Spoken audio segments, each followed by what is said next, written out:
इसके बाद होता है आपका आ गया हेल्थ एंड सेफ्टी आ गया हमारा, ठीक है। अभी जैसे हेल्थ एंड सेफ्टी में जैसे हमारा क्या क्या क्या इसके अंदर आ जाएगा हमारा, जैसे हमारे फ्रिज की क्लीनिंग होगी, फ्रीज़र की क्लीनिंग हमारी होगी, किचन की हमारी क्लीनिंग होगी। मैं प्रॉपर जैसे ये ना पूरी चेकलिस्ट वगैरह हम लोगों ने बना रखी है सारी की सारी ये पूरी, ठीक है। तो अभी जैसे अभी इसमें कुछ ट्रेनिंग हम आज करेंगे, कुछ कल करेंगे, तो ये सारी की सारी आप लोगों को मैं डिस्ट्रीब्यूट करूँगा, वो सारी की सारी आप लोगों को मेंटेन करनी है।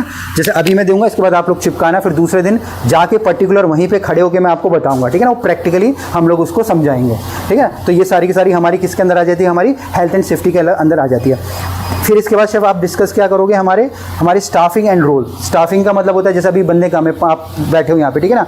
अब आपको फिर डिसाइड करना कौन कहाँ पे क्या काम करेगा, बट उससे पहले आप पर्टिकुलर डिपार्टमेंट वाले से पूछ लो कि भाई मैं ये करने की कोशिश कर रहा हूँ कि क्या ये ठीक है कि नहीं है ना। फिर आपने बोला अचानक से आपने इसको छुट्टी दे दी, अचानक से उसको छुट्टी दे दी, अब डिपार्टमेंट वाले को पता ही नहीं है, ठीक है ना। या आपका डिपार्टमेंट भी ऐसे ही हो रहा है, चाहे सर्विस हो रहा है। तो जैसे आप अभी आपको जैसे अभी हम लोग यहाँ पे एज अ शेफ भी नहीं बोल रहा मैं, तो आपको मैं शेफ से भी ऊपर बोल रहा हूँ आपको, ठीक है। जैसे आप जिस तरीके से आप हैंडल कर रहे हो तो आपको फिर वो पीछे पता होना चाहिए, बट वो डिसीजन लेने से पहले आपको इंटरनली पता होना चाहिए कि क्या मैं सही कर रहा हूँ या मैं गलत कर रहा हूँ, ठीक है सर। तो वो भी आपको कहाँ पे डिसाइड करना है। फिर किसी को छुट्टी देनी है, ये देनी है, वो देनी है, तो वो भी आप अभी वो मीटिंग में आप लोगों को डिस्कशन कर लेना है। इसके बाद आ जाती है सर्विस वालों के पास सर्विस गोल्स। अभी जैसे मेन हमारा क्या, हम लोग बोलते हैं कि भाई कस्टमर को स्पीड से खाना हो, ठीक है। अभी जैसे कोई भी खाना ऑर्डर करता है ना, तो वो बहुत डिले होता है यहाँ पे, ठीक है ना। अगर आप किसी चीज़ को 10 मिनट पे आना है तो 20 मिनट हो रही है। अब रीज़न क्या होता है, ठीक है। तो मेनली क्या है, आप लोगों को अपने मेन्यूज़ के बारे में उतना आइडिया नहीं है, ठीक है। कैसे आपको कस्टमर को एक्सप्लेन करना है वो आप लोगों को नहीं पता है, तो वो चीज़ें आपको पता होनी चाहिए, ठीक है ना। और यहाँ पे तो मैं बोलूँगा थोड़े टाइम के बाद जैसे आप लोग खुद ही अपने आप को अच्छा ग्रूम करके थोड़ा सुंदर बन के परफ्यूम लगा के बाहर घूमना भी चालू करो, है ना। रेस्टोरेंट के अंदर घूमना चालू करो। गैस अगर जब भीड़ चले तो ज़्यादा और पहुँच जाओ बाहर, और गैस से बात करो थोड़ा, तो आप लोगों को भी ना कॉन्फिडेंस आएगा, है ना। पूरा का पूरा गेम इस ज़िंदगी में कॉन्फिडेंस का है ना। मैं भी इधर खड़ा हूँ तो मुझे कॉन्फिडेंस है, मैं तभी इतना इकट्ठा करके बैठा, नहीं तो फिर मैं भी कैसे इकट्ठा करूँगा। तो पूरी और कॉन्फिडेंस तब आता है जब आप छोटी चीज़ें करते हो। अचानक से आप कोई सीधा रॉकेट पे नहीं पहुँचोगे, तो थोड़ा जब चालू करोगे ना, आपने जैसे बात करें किसी गेस्ट से, कभी किसी गेस्ट को सजेस्ट करा है कुछ खाने के लिए आज तक, क्या करें? इधर की तरफ वीडियो, हाँ, जैसे कि कोई स्टार्टर में लेते हैं, मतलब वेज में हो नॉन वेज में हो, हाँ। तो हम पूछते हैं कौन सी लेंगे आप, स्पाइसी लेंगे, चटपटा लेंगे या स्वीट लेंगे, नहीं वो उससे हिसाब से हम बोलते हैं। नहीं, वो तो आप उनको खाने के लिए बता रहे हो सिर्फ। आप अगर मान लीजिए कोई कस्टमर आ रहा है, तो अभी जैसे आप मेरे पास आए, ठीक है, मैंने चिकन टिक्का ऑर्डर करा, मैं सोचता हूँ कि मैं चिकन, तो आपको बोलना है सर रोटी भी खाओ उसके साथ, आप नान भी खाओ, आप तो उसको चिकन टिक्का ही बोलते जा रहे हो।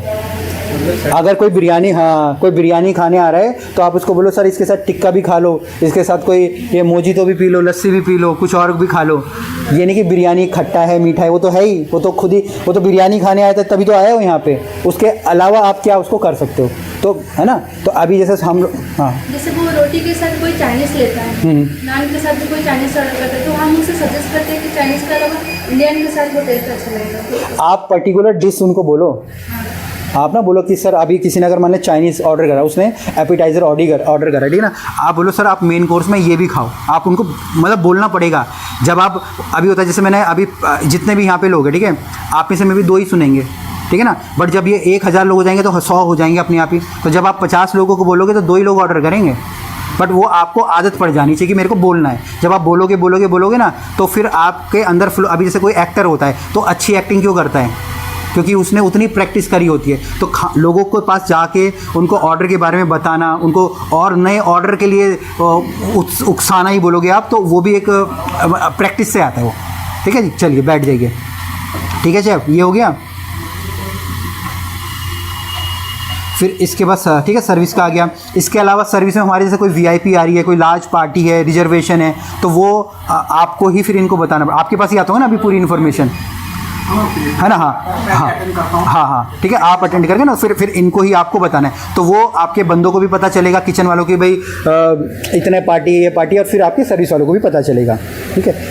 फिर इसके बाद नेक्स्ट आ जाते हैं हम लोग 7वें नंबर पे, वो है हमारे चैलेंजेस। फिर अभी अगर आप कुछ भी कर रहे हो तो प्रॉब्लम तो आएंगी, ठीक है ना। तो प्रॉब्लम क्या आ रही है, कभी सामान नहीं आ रहा है, कभी कुछ नहीं आ रहा है, कुछ नहीं आ रहा है, तो उसमें कभी भी ऐसे डीमोटिवेशन नहीं आना है कि भाई ये और नहीं हो रहा तो भैया मन मार लिया मैंने, ऐसा कुछ नहीं। तो ज़िंदगी है, घर में भी प्रॉब्लम आएगी, नौकरी करने जाओगे वहाँ भी प्रॉब्लम आएगी, रोड पे जाओगे तो बारिश आ जाएगी, ठीक है, नहीं तो कुछ भी हो जाएगा, है ना, कुछ भी होता है, मतलब ये ज़िंदगी है। अभी परसों क्या हुआ, परसों मेरे को 15 को आना, मैं 14 तारीख को रात को ही एयरपोर्ट पहुंच गया।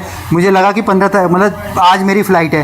फिर जब मैं एयरपोर्ट पहुंच गया फिर मुझे समझ आया कि मैं तो एक दिन पहले आ गया हूँ, ठीक है। तो आप कुछ भी कर रहे हो, प्रॉब्लम तो आनी है लाइफ में, ये समझ लो। बिना प्रॉब्लम की ये लाइफ ही नहीं है। आप सोचोगे कि मैं आराम से ही ज़िंदगी मेरी बीत जाएगी, तो कभी नहीं होने वाला हो। अब मरते दम तक आपको यही चिंता रहेगी कि डॉक्टर मिलेगा कि नहीं मिलेगा, मेरे पैसों का क्या होगा, या मेरा इलाज कहाँ से होगा, यही रहेगा ना। बट ये कि आप उसको अपनी समझदारी से उसको सॉल्व कर सकते हो। तो सेम किचन के अंदर भी यही प्रॉब्लम आएगी, ठीक है। कभी बंदे नहीं होंगे, कभी बंदे भाग जाएंगे, कोई बीमार हो जाएगा, ये तो चलता ही रहेगा। बट आप कैसे उसका सोल्यूशन निकाल सकते हो वो हमको देखना है, ठीक है। और सोल्यूशन निकलता भी है, तभी इतने लाखों करोड़ों रेस्टोरेंट चल रहे, नहीं तो सब बंद हो जाते, ठीक है सर। इसके बाद है शेफ़ आपका ये और ज़्यादा important, team moral and communication. Team moral का मतलब होता है कि अभी जैसे लोग हैं ना, अभी आप इतना काम कर रहे हो, अच्छा काम कर रहे हो, मैं तो बोल रहा हूँ, उसके बाद हम लोगों के अंदर डिमोटिवेशन आता है, ठीक है ना। हर किसी के अंदर आता है। आप भी बोल रहे हो यार अभी 4 बजे तक सुबह से काम करा, फिर पकड़ लिया हम लोगों को ट्रेनिंग देने के लिए, अभी तो हमारे सोने का टाइम था, ठीक है। तो अभी मैं भी आपसे कुछ ऐसी बातें कर रहा हूँ जिससे कि आप लोग मोटिवेट हो रहे हो, मतलब आप लोगों को लग रहा है भाई अगर मैं यहाँ पे बैठा हूँ तो ये वर्थ है, मैं ये जो मैं ट्रेनिंग ले रहा हूँ या जो मैं बातें सुन रहा हूँ इससे मुझे कुछ फ़ायदा होने वाला है, ठीक है। तो हमेशा ऐसी बातें होनी ही चाहिए आपकी उसके अंदर। और प्रॉपर इसके बाद जो सबसे हमारा इसके बाद आता है हमारा ट्रेनिंग एंड डेवलपमेंट। अब अभी जैसे ट्रेनिंग की शीट है पूरी की पूरी आप लोगों को मिल जाएंगे। इसके बाद आप लोग सेट कर लीजिए, जैसे मंडे है तो मंडे को कोई ना कोई ट्रेनिंग आप लोग करवा रहे हो, ठीक है। आप मतलब डिपार्टमेंट हेड हो गया और आप लोग हो गए, एक कैलेंडर बना लेना अपना ट्रेनिंग का, ठीक है। आप हाइजीन के बारे में दो, कोई किचन के बारे में दो, कोई नए मतलब वो ना एक कल्चर डेवलप कर लो। मे बी देखो आप लोगों को वर्थ नहीं लग रहा है, ठीक है ना, बट एक्चुअल में दुनिया ऐसे ही है। आप अगर आप अभी जैसे मैं कर रहा हूँ ना, मैं यही कर रहा था, कोई सुनता ही नहीं था। जैसे आप बोल रहे हो ना मेरे लोग भी नीचे इतने काम, कोई सुनता ही नहीं था, क्या करें, मत सुनने दो, हमें नए लोग मिल गए सुनाने के लिए, तो चलता रहेगा। बट आप जब इतनी बार बोलोगे तो आपको प्रैक्टिस हो जाएगी, तो वो आपके लिए ही फ़ायदा है, ठीक है ना। तो वो ट्रेनिंग व्रेनिंग का कल्चर यहाँ पे अपना स्टार्ट करो। फिर इसके बाद यहाँ पे हमारे जो भी फीडबैक्स है आपके साथ जो काम कर रहे हैं उनकी सुनो, ठीक है ना। उसमें से कई लोग तो सबके पास वही प्रॉब्लम होगी, सामान नहीं है, ठीक है जी, बंदे कम है, ठीक है, वही चलेगा आधा तो, ठीक है। बट सुन मतलब होता है ना, फिर आपको पता लगता है भाई मेरे डिपार्टमेंट कम है, फिर नई हायरिंग हो, ठीक है, नए बंदे आएंगे, छोड़ेंगे, चलता रहेगा ये तो। बट वो आपको कंटिन्यूस करते जाना है। तो जो भी फीडबैक मिल रहे हैं, सजेशन मिल रहे हैं, जैसे आप लोगों अभी जैसे हमने जो ट्रेनिंग टाइम डिसाइड करा, आप लोगों के उससे कि भाई इस टाइम हम लोग करते हैं, तो उनसे ही पूछो क्योंकि जैसे अगर कुछ आ रहा है ना तो मैं तो इधर काम नहीं करता, मैं तो चला जाऊंगा, आप लोग ही काम करो, तो आप लोगों के पास और ज़्यादा आइडिया होंगे इसको कैसे सॉल्व, क्योंकि प्रॉब्लम का सोल्यूशन तो है, आप ही सोल्यूशन बताओ। फिर तो आपस में इंटरनली डिसाइड करो। फिर जो आपके सर हैं, एमडी सर, ये बात आपका सलमान बात करेगा, उसको बोलो कि हम इस चीज़ को ऐसे सॉल्व करना चाहते हैं, फिर उसका सोल्यूशन आपका निकलना चाहिए, ठीक है। और बस यही पूरा का पूरा हमारा एक दिन में हम लोग टीम ब्रीफिंग के बारे में करना, ठीक है। इसका मैं आपको प्रिंट आउट दे दूंगा। तो यही पूरा पैटर्न रहना चाहिए। इसका आप चाहे तो एक रजिस्टर बना लेना तारीख के हिसाब से, और पॉइंटर डाल के और लिखना कि इसमें मैंने ये डिस्कस करा, इसमें मैंने ये डिस्कस करा, ठीक है सर। चलो, तो ये थी हमारी जो ट्रेनिंग थी किसकी, हमारी डेली ब्रीफिंग की। Thank you.